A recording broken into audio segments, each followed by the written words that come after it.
أصدقائي السلام عليكم ورحمة الله وبركاته. هذه تنفع المعلومة؟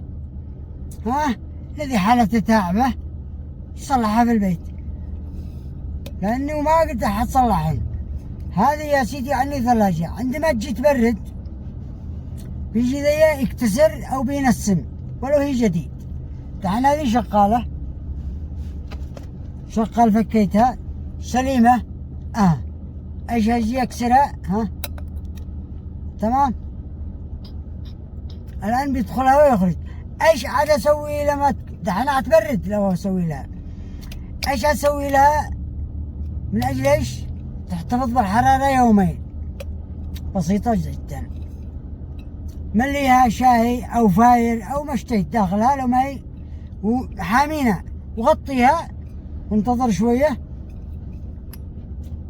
انتظر فوق 10 دقائق، وسويها انا شوية من ذي لها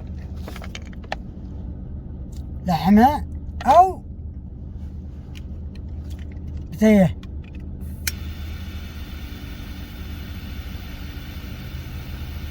يذوب الزجاج ويستد.